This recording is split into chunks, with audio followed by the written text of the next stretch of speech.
Kumusta kayong lahat? Ako si Dr. Lorenzo Mendoza, isang doktor na may 35 taong karanasan. At ngayon ay susuriin natin ang paksang pagkaing panlaban sa mahinang bato. Wastong paghahanda at pagkonsumo ang kidney ang baboy para maiwasan ang madalas na pag-ihi sa gabi at makatulok ng mahimbing. Sa loob ng 35 taon ng aking karanasan bilang doktor, pakikinig sa mga pasyente, at pagtalakay sa mga isyu sa kalusugan ng ating mga kababayan, lalo na nga nakatatanda, napansin ko ang isang halos universal na problema, ang pagising ng 2 hanggang 3 beses sa gabi para umihi. Ang paulit-ulit na pagkagambala sa pagtulog ay nagdudulot ng matinding pagod sa umaga, pananakit ng likod, kirot sa tuhod, pagkahilo at pangkalahatang panghihina sa buong araw. Maraming nakatatanda ang nagsasabi sa akin na habang tumatanda, mas mahirap makatulog ng mahimbing at mas madaling magising dahil sa pagnanais na umihi. Ayon sa datos ni Philippine Society of Nephrology, mahigit 55% nga Pilipinong higit sa 60 taong gulang ang nakakaranas ng madalas na pag-ihi sa gabi ng 2 beses o higit pa. Ang World Health Organization ay nagtala rin na humigit kumulang 30% nga taong lampas 65 taong gulang ang nagpapakita nga iba't ibang antas ng pagbaba ng function ng bato. Ang bilang na ito ay nagpapakita na ang mahinang bato ay hindi isang bihirang kondisyon. Ito ang ugat ng maraming problema na tahimik na pinapasan ng ating mga kababayan araw-araw, mula sa nocturia, insomnia, pagkapagod, hanggang sa pananakit ng likod at tuhod. Ngunit ang pinakakinababahala ko ay maraming nakatatanda ang hindi sinasadyang binabalewala ang isang pagkain na makakatulong sa natural na pagpapabuti ng kondisyong ito, mahinang bato. Ang dahilan ay hindi dahil sa hindi maganda ang pagkain, kundi dahil sa mga naririnig nilang sabi-sabi na ito ay marumi, nakakalason o nagpapataas ng kolesterol.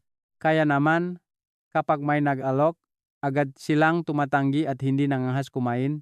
Ang nakakabahala ay habang iniwasan nila ito, lalong humihina ang kanilang bato, lalong lumalala ang kanilang pagtulog, at hindi pa rin nababawasan ang pag-ihi sa gabi.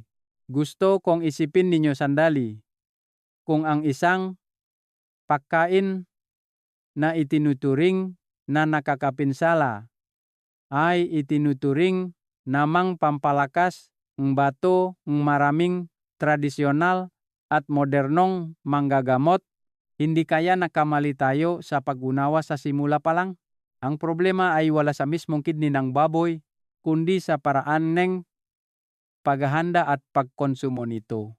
Kapag mali ang pagkain, nakakasama nga sa bato, ngunit kapag tama ang pagkain, makakatulong ito upang painitin ang katawan, bawasan ang pag-ihi sa gabi, makatulog ng mas mahimbing, at kapansin-pansing mapabuti ang pananakit ng likod at tuhod. Sa video na ito, ibabahagi ko sa inyo ang 4 na simpleng paraan ng pagkonsumo ng kidney ng baboy na may epekto sa pagpapalakas ng bato, pagpapataas ng lakas ng nervous system, at pagpapahusay ng kalidad ng pagtulog. Kasama nito ang 4 na napakahalagang pagkakamali na kung magagawa ninyo ay agad na magiging nakakapinsala ang pagkain ito, nagiging sanhi ng pagtaas ng kolesterol, pagtaas ng uric acid, at lalong nagpapalala ng nocturia.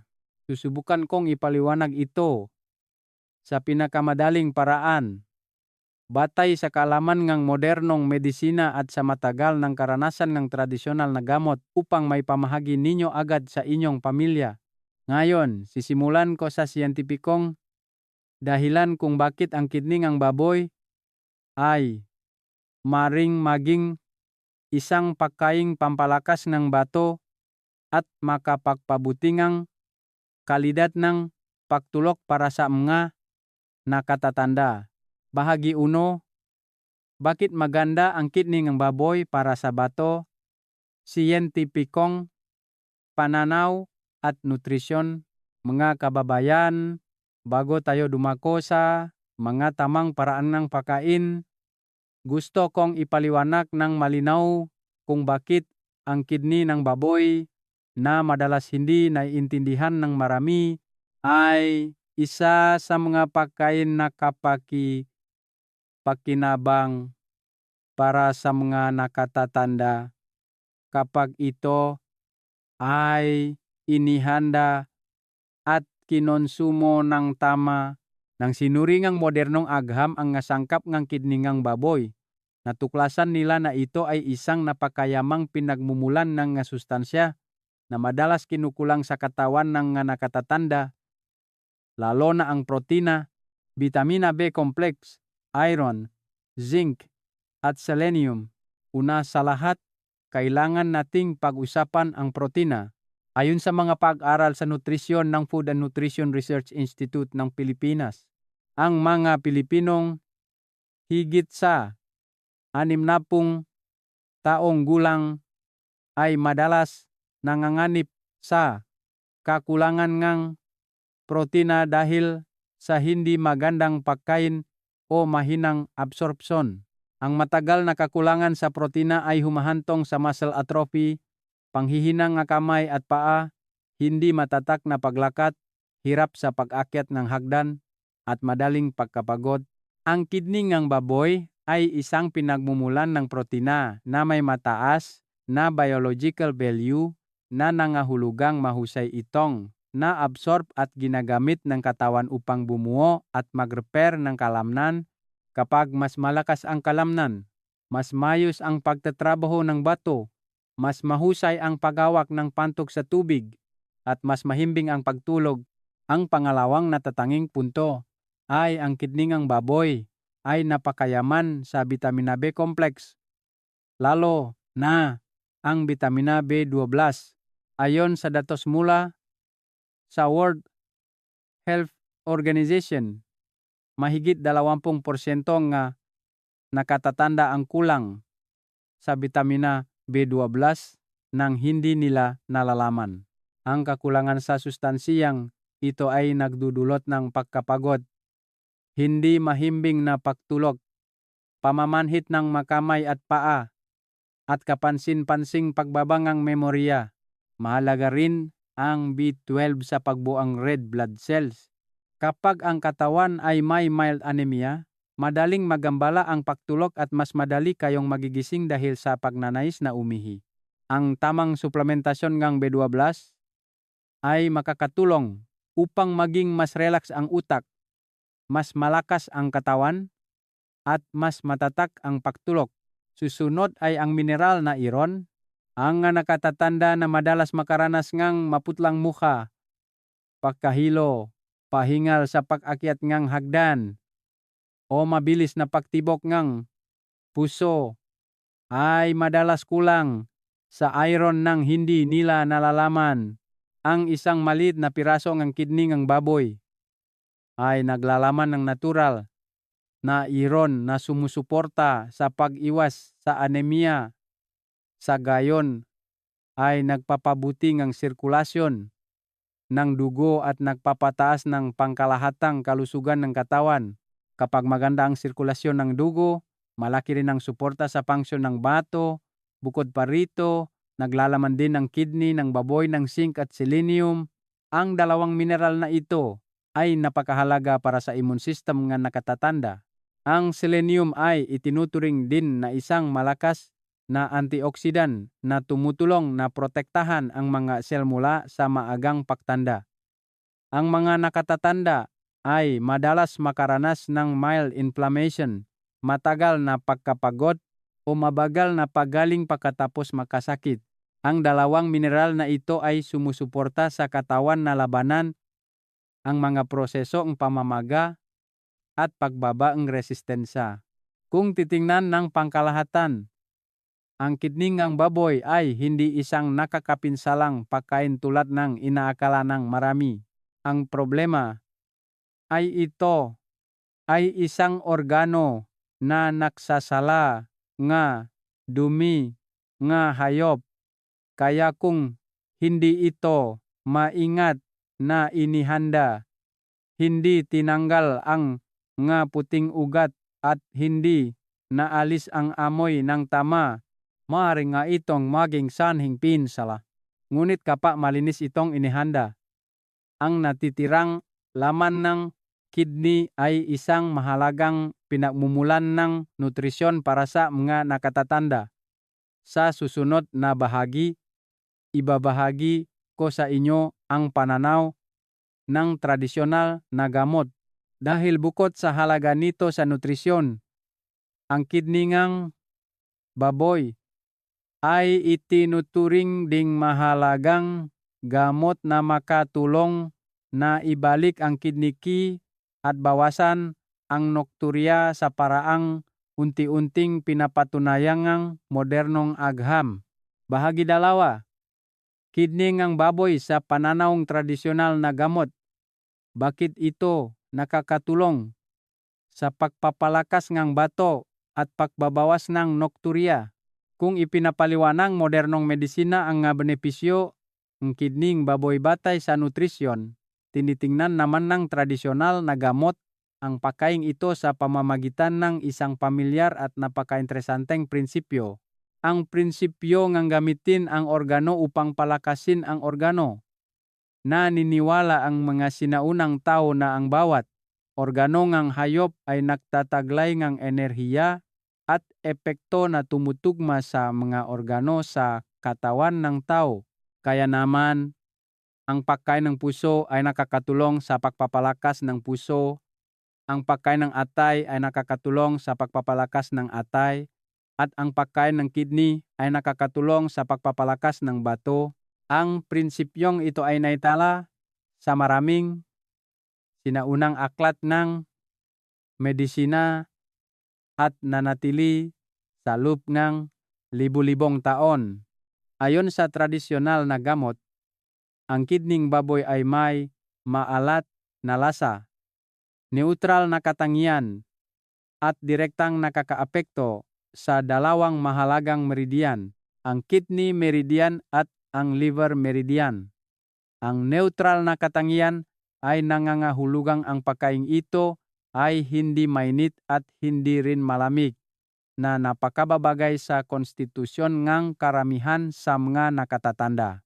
Kapag kinain, ang kidney ng baboy ay may epekto sa pagpapalakas ang kidney sumusuporta sa parehong kidney yin at kidney yang maraming nakatatanda ang may konstitusyon na deficiency cold, na madalas ay may malamig na kamay at paa, pananakit ng likod, kirot sa tuhod, o labis na pagpapawis sa gabi. Ito lahat ay mga palatandaan ng mahinang kidney qi. Kapag mahina ang bato, mahirap para sa katawan na mapanatili ang init at mahirap din itong kontrolin ang transportasyon at konsentrasyon ng ihi. Tinatawag ng tradisyonal na gamot ang bato na ugat ng yang qi. Maari ninyong isipin ang yang qi bilang apoy sa loob ng katawan. Ang apoy na ito ang nagpapainit sa mga organo, tumutulong sa katawan na magmetabolis ng tubig, at tinitiyak ang maayos na sirkulasyon ng dugo at qi. Kapag mahina ang bato, unti-unting lumilit ang apoy na ito. Ang pantog ay lumalamig din at nawawalan ng kakayahang humawa ng tubig. Kahit na hindi kayo umiinom ng maraming tubig, mabilis pa ring mapupuno ang pantok na nagdudulot ng patuloy na pagnanais na umihi sa gabi. Ang kidney ng baboy, kapag inihanda ng tama, ay nagsisilbing panggatong para sa apoyng bato. Sinusuportahan nito ang yang qi, pinapainit ang pantog, at sa gayon ay binabawasan ang dalas ng pag-ihi sa gabi ito ay tumutugma sa mga klinikal na obserbasyon na matagal nang naitala ng tradisyonal na gamot. Kapag kumain kayo ng tama sa loob ng ilang panahon, mapapansin ninyong nababawasan ang pananakit ng likod, hindi na gaanong malamig ang inyong nga paa, umiinit ang inyong katawan, at nagiging mas matatag ang inyong pagtulog. Hindi lang iyan, naitala rin ng tradisyonal na gamot na ang kidney ng baboy ay makakatulong sa mga sintomas tulad ng pagtunog sa tenga, mahinang pandinig, pagkahilo, at malabong paningin. Lahat na ito ay may kaugnayan sa paghinang kidney key at kidney essence habang tumatanda. Kaya naman, kapag tama ang pagkain, ang kidney ng baboy ay hindi lamang nakakatulong sa pagbabawas ng nokturya kundi nag-aambak din sa pangkalahatang pagpapabuti ng kalusugan. Kapag pinagsama ang impormasyon mula sa tradisyonal na gamot at modernong medisina, makikita natin ang isang karaniwang punto. Ang kidney ng baboy ay naglalaman ng maraming sustansya na sumusuporta sa dugo, nervous system, at sistema ng kalamnan. Ipinapahiwati naman ng tradisyonal na gamot na ang kidney ng baboy ay nakakatulong sa pagpapalakas ng bato, pagpapainit ng katawan, at pagpapabuti ng kakayahan ng panto na humawa ng tubig. Ang dalawang paliwanag na ito ay naktutakma na nagpapakita na kung alam ang tamang paraan ng paggamit, ang paggaing ito ay talagang may halaga. Gayunpaman, may isang napakahalagang bagay na kailangan ninyong tandaan. Ang kidney ng baboy ay maganda lamang kung malinis itong inihanda.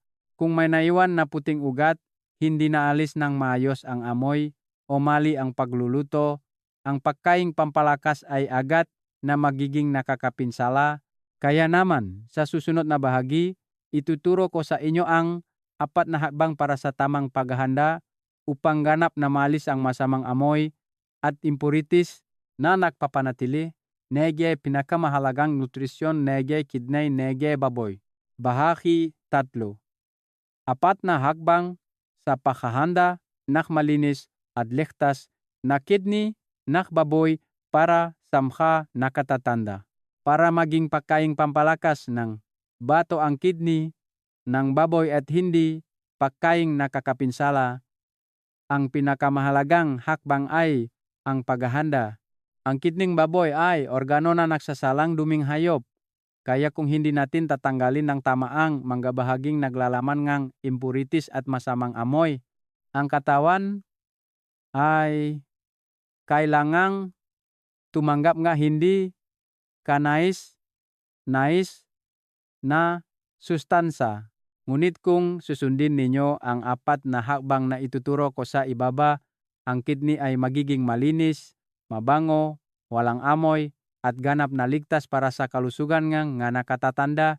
Unang hakbang, hatiin ang kidney sa dalawa at alisin ang puting ugat. Kapag hiniwa ninyo ang kidney ng pahaba, makikita ninyo sa gitna ang isang ugat at isang puting bahagi. Ito ang sentro ng masamang amoy at ang lugar kung saan matatagpuan ang maliliit na tubo na nagdadala ng dumi. Kung iwanan ang bahaging ito, kahit ilang beses pa ninyong hugasan o ilang paraan pa ninyong lutuin, mananatili ang amoy at madaling magdulot ng hindi komportable sa tiyan. Kaya gumamit ng maliit at matalim na kutsilyo at alisin ng malinis ang puting bahaging ito hanggang sa ang matira ay ang makinis at brownish red na laman ng kidney. Susunod, tanggalin ang manipis na lamat na bumabalot sa kidney. Ang lamat na ito, kapag niluto, ay maaring gawing matigas ang kidney at manatili ang natural na amoy ng lamang loob. Kailangan ninyo lang hilahin ng bahagya gamit ang kamay at hihiwalay ang lamat.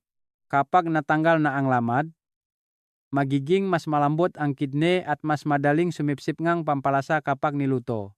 Pangalawang hakbang, hiwain ang kidney sa mga piraso na kasya sa bibig at hiwain ng pa-cross hatch. Ang paraan ngang paghiwa na ito ay hindi lamang nagpapaganda sa kidney kundi nakakatulong din upang maalis ang natitirang slime na nagpapapantay sa pagluluto ng kidney at mabilis na sumisipsip ng pampalasa. Dahil dito, magiging malambot, mabango at mapapanatili ang mahalagang nutrisyon ng pagkain. Pangatlong hakbang, alisin ang amoy. Ito ang pinakamahalagang hakbang at maaari kayong pumiliing isa sa tatlong paraan sa ibaba. Unang paraan, gumamit ng coarse salt, harina, at kaunting suka. Ang asin ay nakakatulong sa paglilinis ng ibabaw. Ang suka ay nakakatulong sa pag-alis ng amoy. Ang harina naman ay napakabisa sa pagsipsip ng slime. Paghaluin ang tatlong ito at masahin ng maigi sa loob ng 5 hanggang 10 minuto. Pagkatapos ay hugasan ng maraming beses gamit ang malinis na tubig. Pangalawang paraan, ibabad ang kidney sa unsweetened fresh milk. Ang gatas ay may kakayahang ay neutralize ang masamang amoy ng napakabisa. Kailangan ninyo lang ibabad sa loob ng humigit kumulang 1 oras at palitan ang gatas sa gitna upang ganap na maalis ang amoy ng kidney. Pangatlong paraan, ibabad sa diluted salt water. Bagamat mas simple ang paraang ito, kailangan ninyong palitan ang tubig ng madalas upang maging pinakamalinis ang kidney at mabawasan ng husto ang amoy. Anuman ang paraan na gagamitin, ang minimum na oras ng pagbabad ay dapat 1 oras o higit pa upang matiyak ang pinakamataas na kalinis ng kidney. Huling hakbang, mabilis na blanching ng kidney. Pakuluan ang 1 palayo ng tubig. Magdagdag ng ilang hiwa ng luya. Pagkatapos ay ilagay ang kidney. Blanch lamang sa loob ng 10 hanggang 30 segundo at agad na alisin. Tandaan na huwag pakuluan ng matagal dahil magiging matigas ang kidney at mawawalan ng nutrisyon. Ang layunin ng hakbang na ito ay alisin lamang ang huling amoy at patigasin ang kidney bago lutuin. Sa puntong ito, mayroon na kayong malinis na kidney ng baboy, walang amoy, walang impurities, at handa ng lutuin upang maging masustansyang pagkain. Sa susunod na bahagi, sisimulan kong ibahagi ang 4 na tamang paraan ng pagkain, simula sa stir-fried kidney na may luya at sesame oil. Ito ay isang pagkaing nakakapagpainit ng tiyan at napakabisa sa pagpapabuti ng kalusugan para sa mga nakatatanda. Paraan ng pagkain 1, stir-fried kidney ng baboy na may luya at sesame oil, nagpapainit ng katawan at nagbabawas ng pagkapagod. Matapos ninyong maingat na may handa ang kidney ng baboy, ang unang ulam na nais kong irekomenda ay stir-fried kidney na may luya at sesame oil. Ito ay isang napakasimpleng ulam, madaling lutuin, ngunit may epekto sa pagpapainit ng spleen at stomach, pagpapabuti ng sirkulasyon ng dugo, pagsuporta sa bato, at pagpapabalik ng sigla sa katawan. Ito ay lalong angkop para sa mga nakatatanda na madalas ay may malamig na kamay at paa, nakakapagod, pagkatapos magkasakit o madaling manghina. Ang luya ay isang pamilyar na halamang gamot sa tradisyonal na medisina na may malakas na katangiang pampainit. Nakakatulong ang luya sa pagpapainit ng katawan mula sa loob palabas. Nagpapasigla ng sirkulasyon ng dugo. Nagpapababa ng pakiramdam ng lamig sa tiyan at nagpapahintulot sa yangki na dumaloy ng maayos.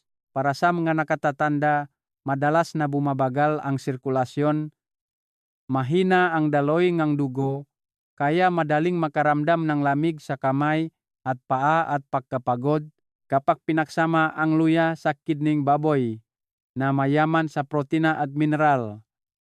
makakatanggap ang katawan ng dobleng suporta, mainit at malakas. Ang sesame oil ay isa ring napakahalagang sangkap.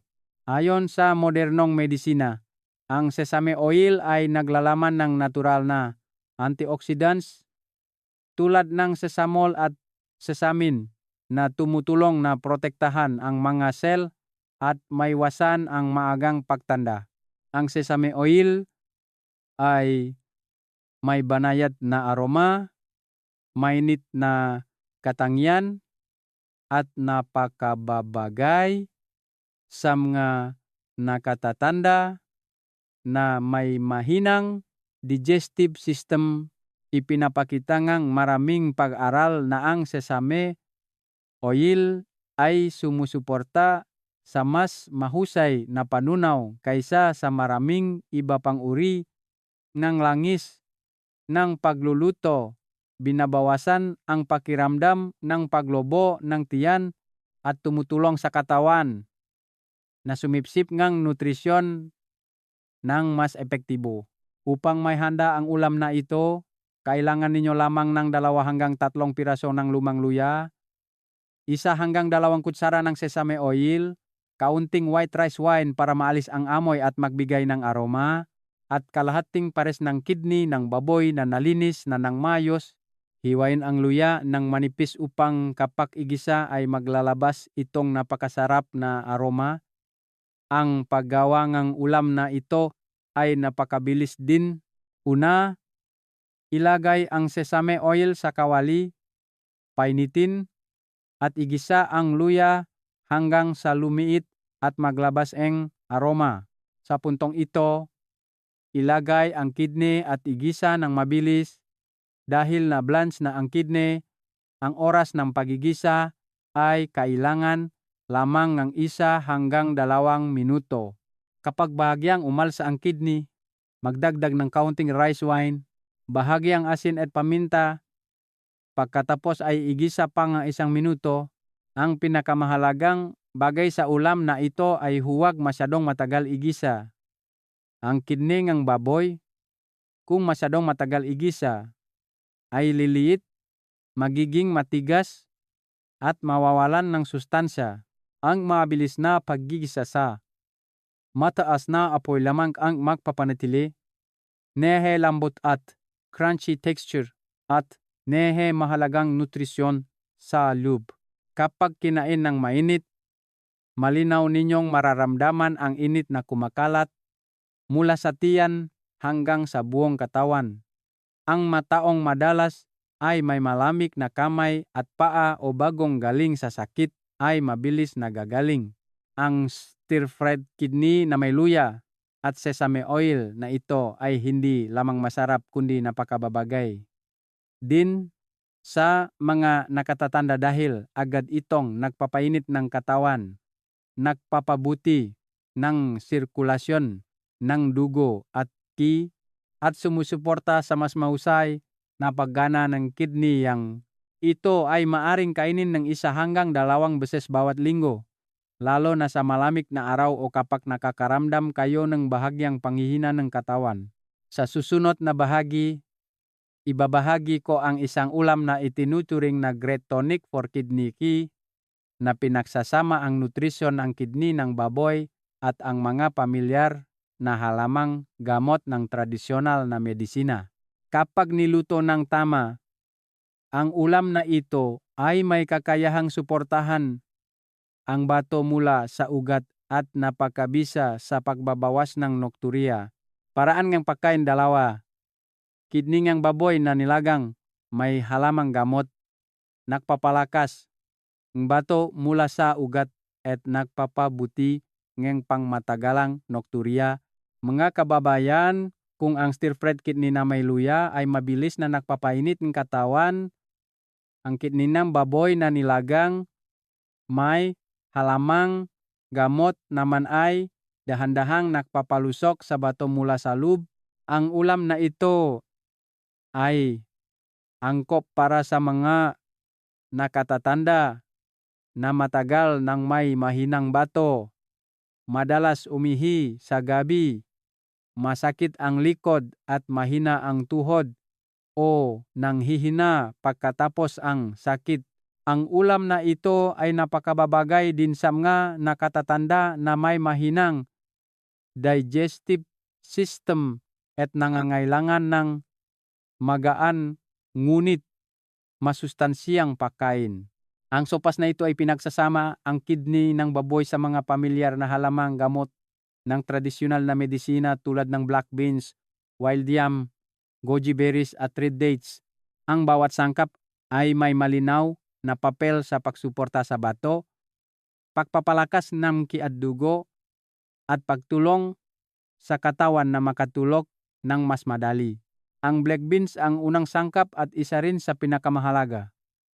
Sa tradisyonal na medisina, ang mga pagkaing may itim na kulay ay madalas na itinuturing na direktang nakakaapekto sa bato.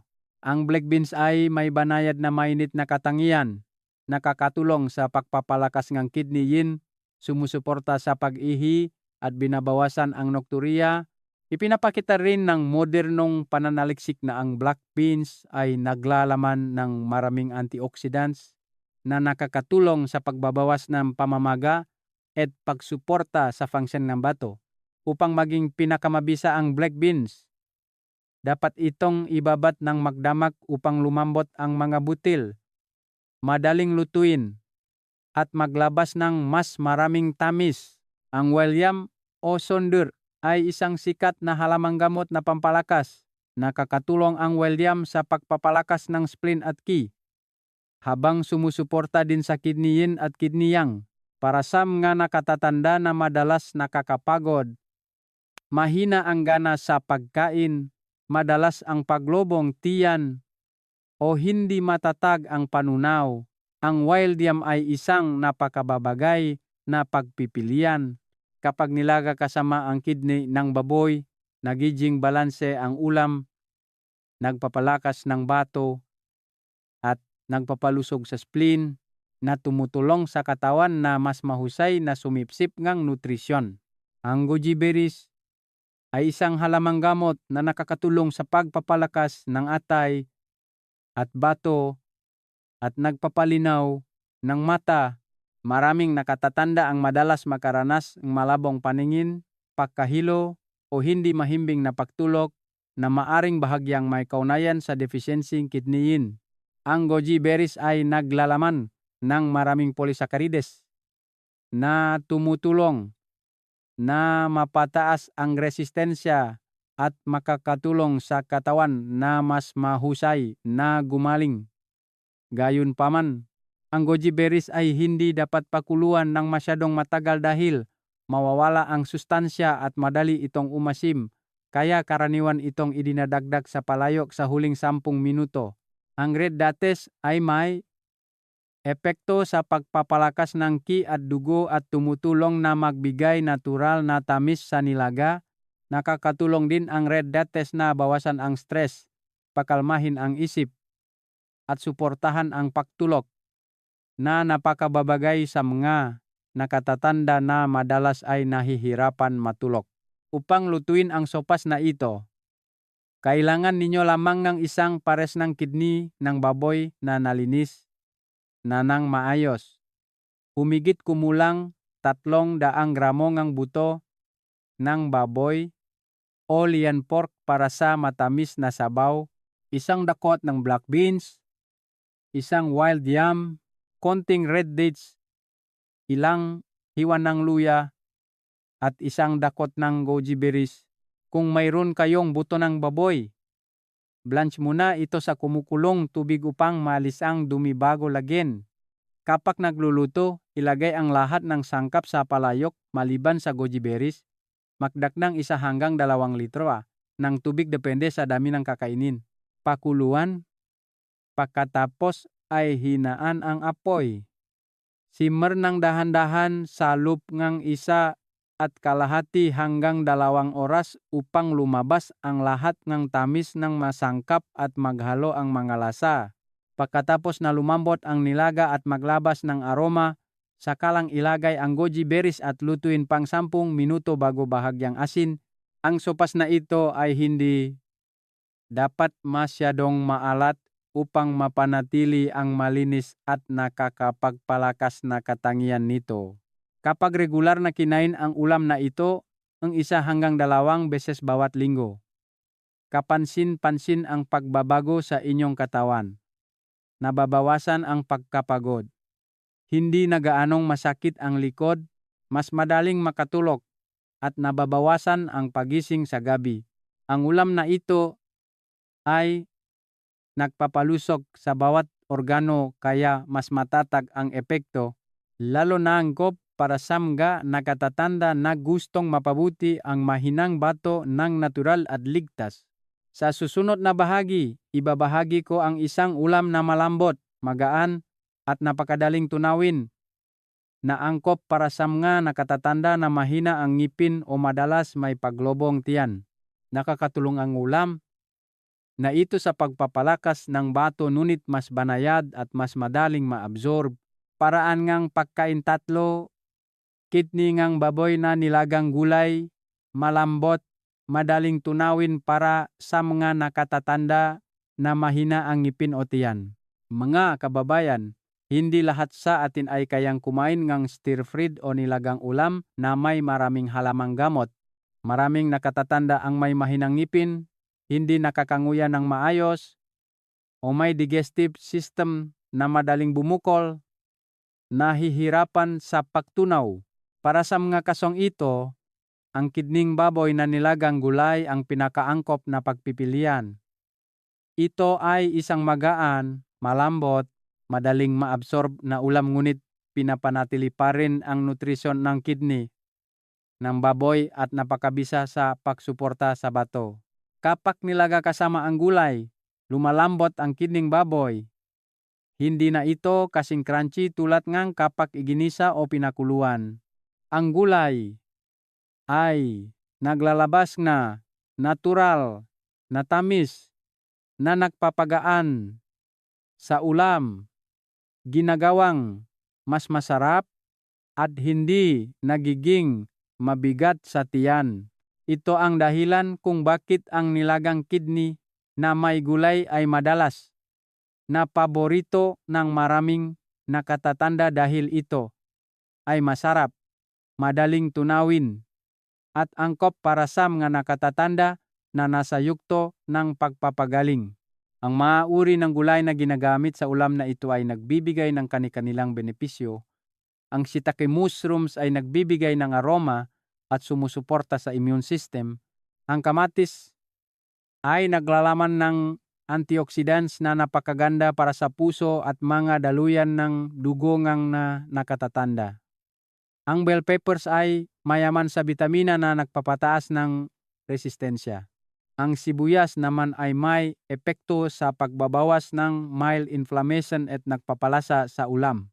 Kapag pinagsama ang mga gulay na ito sa kidney ng baboy, ang ulam ay nagiging masustansiyang pagkain ngunit napakagaan pa rin sa tiyan. Ang pagluluto ng ulam na ito ay napakasimple din. Matapos mabilis na i-blanch ang kidney ng baboy sa loob ng humigit kumulang 10 segundo upang maalis ang amoy at patigasin ang ibabaw.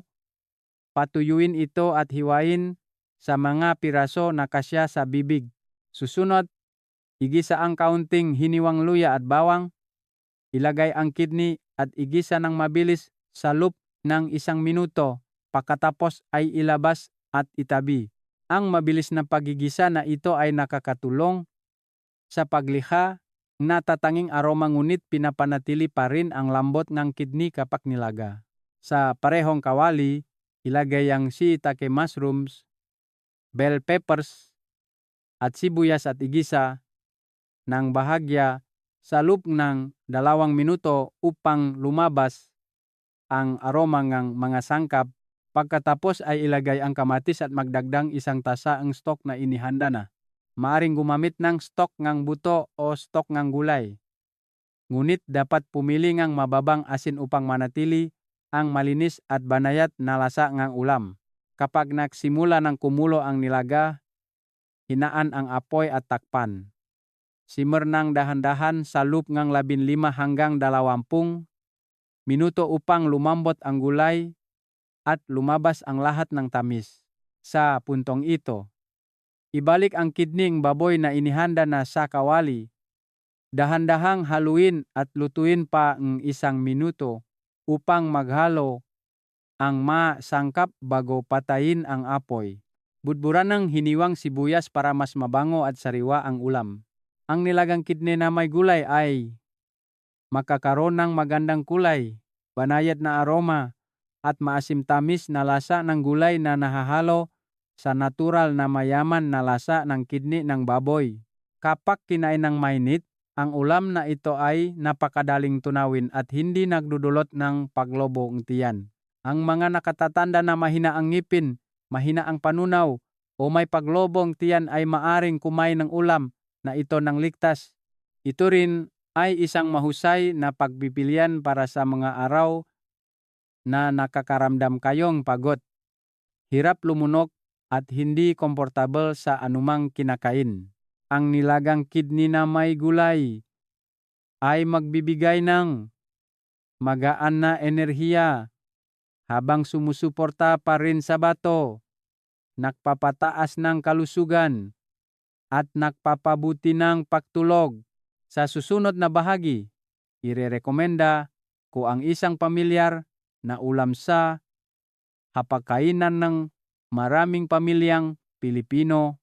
Ito ay isang ulam na nakakapagpainit ng tiyan, madaling kainin, at napakababagay para sa almusal o magaan na merienda, lalo na angko para sa mga nakatatanda na gustong palakasin ang bato habang giniwasan ang pakiramdam na kabusugan.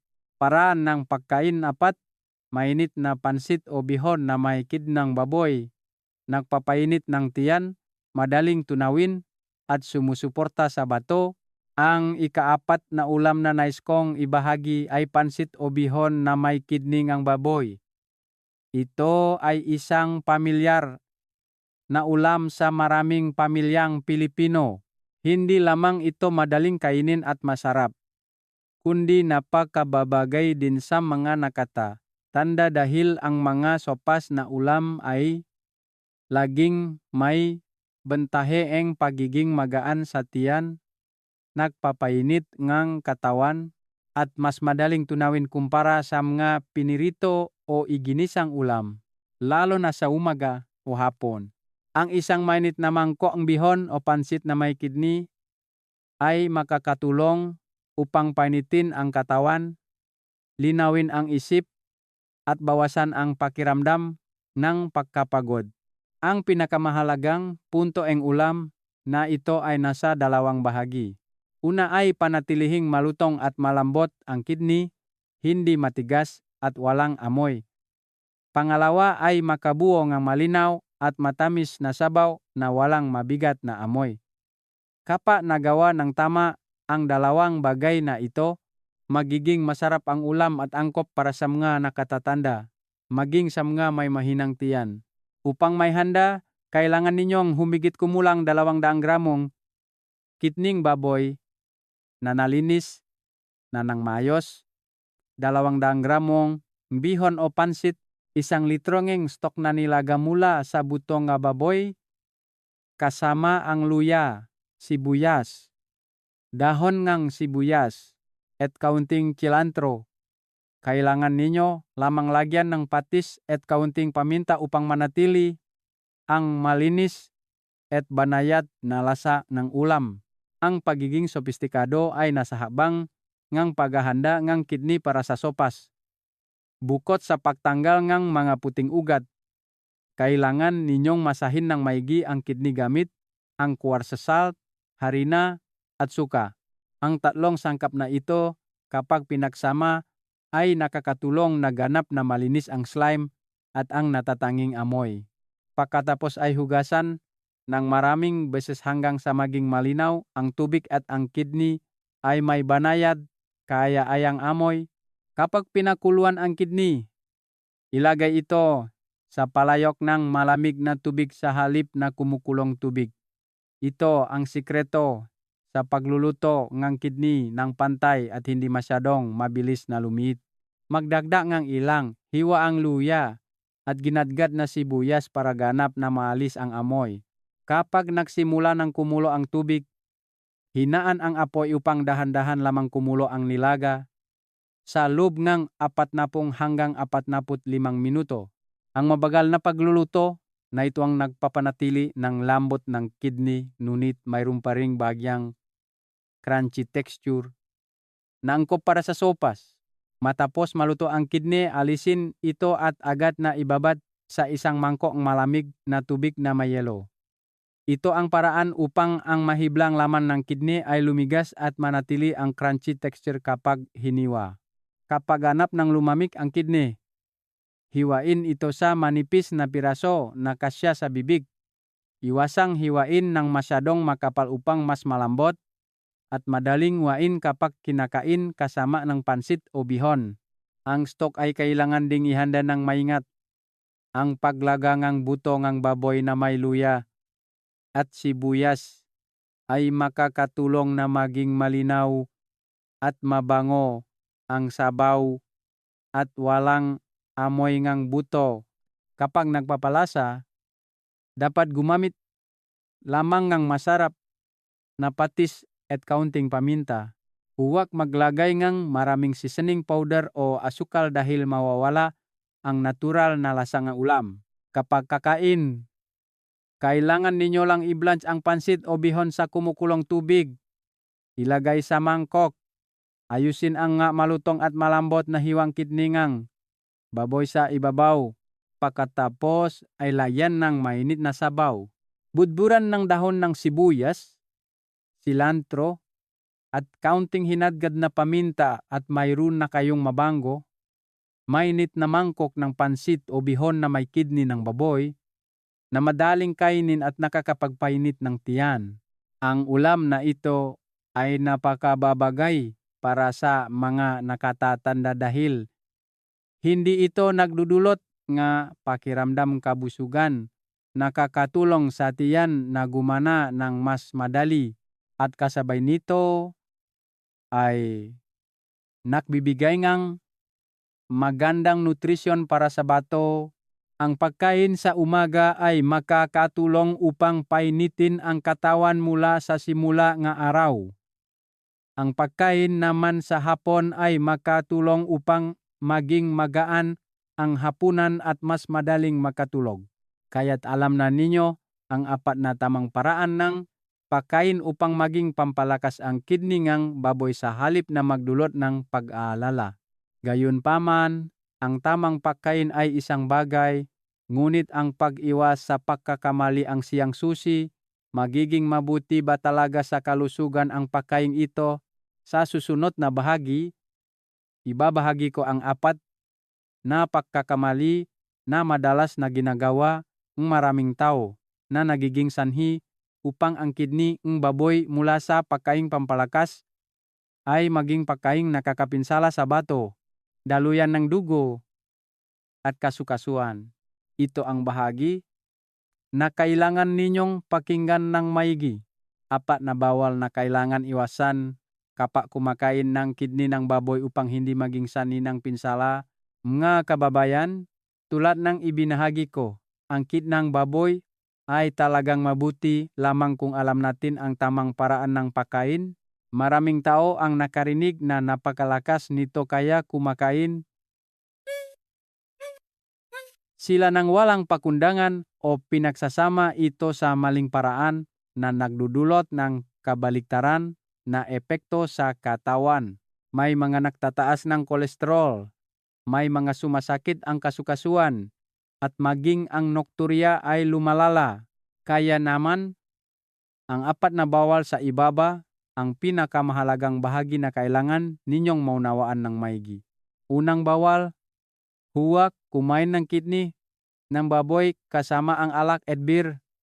Kailangan ninyong maunawaan na ang natural na kidney ng baboy ay naglalaman na ng maraming purin. Kapag pumasok ang purin sa katawan, ito ay nagiging uric acid. Sa tamang antas, makokontrol pa rin itong katawan. Ngunit kung kumain kayo ng kidney ng baboy habang uminom ng alak o beer, biglang tataas ang uric acid.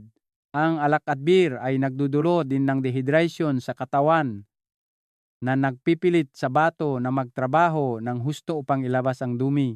Kapag labis ang uric acid, ito ay bumubuo nga tatalim na kristal sa kasukasuan na nagiging sanhing gout na may pakiramdam ng pamamaga, pamumula at pananakit. Maraming pag-aral sa mundo ang nagtala rin ng alak at beer ay mga salik na nagpapabilis sa paglitaw ng atake ng guto.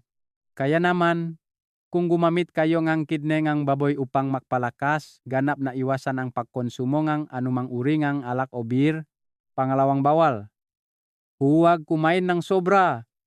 Ang kidney ng baboy ay mayaman sa nutrisyon ngunit isa rin itong pagkain na may mataas na nilalaman ng kolesterol. Ayon sa nutritional data mula sa US Department of Agriculture, ang isang pares ng kidney ng baboy ay naglalaman ng humigit kumulang 743 milligrams ng kolesterol, halos 2 beses sa pinahihintulutang antas sa isang araw para sa mga nakatatanda. Kung mayroon na kayong mataas na kolesterol, mataas na presyon ng dugo, o sakit sa puso, ang pagkain ng maraming kidney ng baboy ay maring magpatas ng bad cholesterol sa dugo, na nagiging sanhi ng pagbarangang daluyan ng dugo at nagpapatas ng panganib ng stroke. Ang pinakaangkop na dami ay 100 hanggang 150 gramo bawat pagkain at hanggang 1 hanggang 2 beses lamang bawat linggo. Kung kumain kayo ng kidney sa araw na iyon, sa iba pang pagkain ay dapat bawasan ang mga pinirito, matabang karne, at mga pagkaing mataas sa taba. Pangatlong bawal, huwag kumain ng kidney ng baboy ng gabi. Ang dahilan ay mayaman ang kidney ng baboy sa protina. Kapag kumain ng protina ng gabi, kailangan ng katawan na i-metabolize ang protina na iyon upang maging urea upang may labas. Ang urea ay isang dumi na kailangang iproseso ng bato. Kung kumain ng masyadong huli, ang bato ay kailangang magtrabaho sa oras na kailangan ng katawan na magpahinga, na nagdudulot ng mas maraming ihi. Mabilis na napupuno ang pantok at kailangan ninyong gumising upang umihi ng mas madalas kaysa sa karaniwan. Para sa mga nakatatanda, ang kakayahan na bato na mag-concentrate na ihi ay bumababa na kaya mas lumalala ang sitwasyong ito. Pinakamainam na kumain ng kidney ng baboy sa tanghali o maagang hapon. Pinakamahaba ay bago 5 hanggang 6 ng gabi. Ika-4 na bawal, huwag kumain ng kidney ng baboy kasama ang mga pagkaing may cold na katangian. Bagamat ang kidney ng baboy ay may neutral na katangian at madaling ipares, kapag kinain kasama ang napakalamig na pagkain, madaling maging salungat ang tiyan. Ang mga pagkaing may cold na katangian tulad ng pakwan, pipino, ampalaya, upo, kalabasa, munggo, green tea, o siput tulad ng alimango ay maaring magpababa ang yang kisa katawan.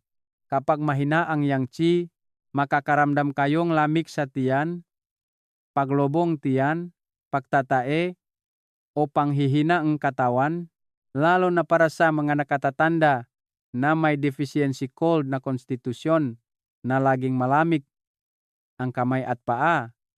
Ang maling pakpares ngang pagkain ay maaring magpahina sa katawan ng mabilis. Pinakamainam na kapag kumakain ng kidney ng baboy, pumili ng sangkap na may mainit o neutral na katangian tulad ng luya, sibuyas, bawang, carrots, kamote, kalabasa at laging lutuin ng maigi. Ang 4 na bawal sa itaas, ang 4 na salig na nagpapasya kung ang kidney ng baboy ay magiging pampalakas na gamot o magiging nakakapinsala. Kung magawa ninyo ang isa sa 4 na ito, malaki ang mababawasan sa benepisyo ng kidney ng baboy. At maari pa itong magdulot ng masamang epekto sa bato at puso. Sa susunod na bahagi, ibabahagi ko ang 3 grupo ngang tao na kailangang maging maingat o dapat iwasan ang ulam na ito upang matiyak ang kaligtasan. Ito ay ma-espesyal na kaso na kailangan ninyong malaman bago mag-apply. 3 grupo ngang nakatatanda na kailangan mag-ingat o dapat iwasan ang kidney ngang baboy upang matiyak ang kaligtasan. Bagamat maraming benepisyo ang kidney ngang baboy, kung alam ang tamang paraan ng pagkain, hindi lahat ay angkop dito. May ilang kaso na kung hindi ninyo bibigyan ng pansin ang pagkain ng kidney ng baboy, ay maaring magpalala ng kasalukuyang sakit o magdulot ng hindi inaasahang panganib. Kaya naman, bago isama ang ulam na ito sa inyong lingguhang menu, tingnan ninyo kung kabilang kayo sa 3 grupo sa ibaba. Unang grupo, ang mga nakatatanda na may gout o may mataas na antas naga-urich acid sa dugo. Tulad naga ibinahagi ko, ang kidney naga baboy ay naglalaman naga mataas na purine. Kapag pumasok ang purine sa katawan, ito ay nagiging uric acid. Sa mga malusog na tao, kayang salain energy, bato at ilabas ang labis na uric acid. Ngunit sa mga nakatatanda na may gout na mataas na ang antas ng uric acid, ang pagkain ng karagdagang kidney ng baboy ay madaling magdulot ng pagbabalik ng sakit. Ang makristalang uric acid na namumuo sa kasukasuan ay magdudulot ng pamamaga, pananakit, at magpapahirap sa paglakad. Ang mga nakatatanda na may sintomas tulad ng pananakit ng hinlalaki sa paa sa umaga at mainit at namumulang kasukasuan, ay dapat iwasan ang kidney ngang baboy o kumonsulta sa doktor ng maigi bago gamitin. Pangalawang grupo, ang mga nakatatanda na may advanced chronic kidney disease. Kapag malala na ang paghina ng bato, malaki ang pagbaba ng kakayahang salain ang urea, asin at imetabolisang protina. Ang kidney ng baboy ay isang pagkain mayaman sa protina, kaya kung kakainin, mas mapipilitang magtrabaho ang bato. Ang sitwasyong ito ay maaring magdulot ng mas mabilis na pagbaba ng function ng bato, lalo na sa nakatatanda na inutusan na ang doktor na limitahan ang protina. Kailangan din nga taong may malubang paginang ang bato na kontrolin ang dami ng phosphorus at potassium. Habang ang lamang loop ng hayop ay madalas na naglalaman ng marami sa dalawang sustansyang ito. Kaya naman, para sa grupo nga nakatatanda na sumasailalim sa dialysis o may malubhang paginang ang bato, ang pagkain ng kidney ng baboy ay kailangang maingat na isaalang-alang at may gabay ng health professional. Ikatlong grupo, ang mga nakatatanda na may napakataas na kolesterol o malubhang sakit sa puso. Ang kidney ng baboy ay naglalaman ng malaking dami ng kolesterol, kaya para sa mga nakatatanda na may mataas na kolesterol, atherosclerosis, coronary artery stenosis, o may kasasayan ng myocardial infarction, ang walang pagkundangang pagkain ng kidney ng baboy ay maaring maging pasanin sa puso at mga daluyan ng dugo. Ang mataong may mahinang daluyan ng dugo o may kasaysayan ng myocardial ischemia ay kailangan ding maging lubhang maingat sa mga lamang loob na may mataas na nilalaman ng taba. Sa kasong ito, pinakamainam na kumain lamang ng napakakaunti o lumipat sa mas magaan na pagkaing pampalakas ng bato tulad ng black beans, lotus seeds o wild yam. Ang 3 grupong nakatatanda sa itaas ay kailangang maging lubhang maingat upang maiwasan ang paglalang sakit. Para sa iba, kung kayo ay may matatag na kalusugan at kumakain ayon sa 4 na prinsipyo na ibinahagi ko, ang kidney ng baboy ay maaring maging pampalakas na pagkain na makakatulong sa pagpapabuti ng bato, pagbabawas ng nokturya, at pagtulog ng mahimbing. Ngayon, ibubuod ko ang pinakamahalagang puntos at ibibigay ko sa inyo ang simpleng payo na maaari ninyong agad na gawin ngayong linggo upang maramdaman ang kapansin-pansing pagbabago sa inyong katawan. Pagbubuod at payo upang mabisang magamit ngayong linggo. Mga kababayan, makasama nating napagdaanan ang isang kumpletong paglalakbay tungkol sa tamang paggamit ng kidney ng baboy upang gawin itong pagkaing pampalakas ng bato, pambawas ng nokturya, at pampatulok ng mahimbing. Maraming nakatatanda ang dati ay nag-aatubili sa ulam na ito dahil sa takot na marumi o magpataas ng kolesterol. Ngunit kapag naunawaan ng malinaw ang mekanismo ng nutrisyon, ang prinsipyo ng tradisyonal na medisina, at ang mga siyentipikong hakbang sa paghahanda, makikita ninyo na hindi nakakatakot ang kidney ng baboy. Sa kabaliktaran, kung alam ang tamang paghahanda, ang pagkain ito ay maaring magdulot ng positibong pagbabago sa kalusugan, lalo na para sa mga nakatatanda na nakakaranas ng mahinang bato, pananakit ng likod, at hindi regular na pagtulog. Una sa lahat, nais kong ulitin ang 4 na tamang paraan ng pagkain. Una ay stir-fried kidney na may luya at sesame oil. Ito ay isang ulam na mabilis na nagpapainit ng katawan, nagpapasigla ng sirkulasyon ng dugo, at nagpapabalit ng lakas na napakababagay para sa mga nakatatanda na may malamig na kamay at pao bagong galing sa sakit. Pangalawa ay sopas ng kidney na nilagang may halamang gamot. Ang ulam na ito ay nagpapalakas ng bato mula sa ugat, nagpapaluso ng ki at dugo, at kapansin-pansing nagbabawas ng nokturya kapag regular na kinain bawat linggo. Pangatlo ay nilagang kidney na may gulay para sa mga nakatatanda na mahina ang ngipin o tiyan. Ang ulam na ito ay malambot, madaling tunawin, at pinapanatili pa rin ang mga kinakailangang nutrisyon para sa katawan. Pang-apat ay pansit o bihon na may kidney ng baboy. Ang sopas na ulam na ito ay nakakapagpainit ng tiyan, madaling kainin, at angkop na gamitin sa umaga o hapon. Kasabaying 4 na tamang paraan ng pagkain, mayroon ding 4 na bawal na kailangan ninyong tandaan. Huwag kumain ng kidney ng baboy kasama ang alak o beer dahil magpapataas ito ng uric acid at magiging sanhi ng gout. Huwag kumain ng sobra upang maiwasan ang pagtaas ng kolesterol at epekto sa puso. Huwag kumain ng gabi dahil pipilitin nito ang bato na magtrabaho habang kailangan ng katawan na magpahinga na nagpapalala ng nokturya. At huwag kumain kasama ang mga pagkaing may cold na katangian upang maiwasan ang paglobo ng tiyan at lamig sa tiyan.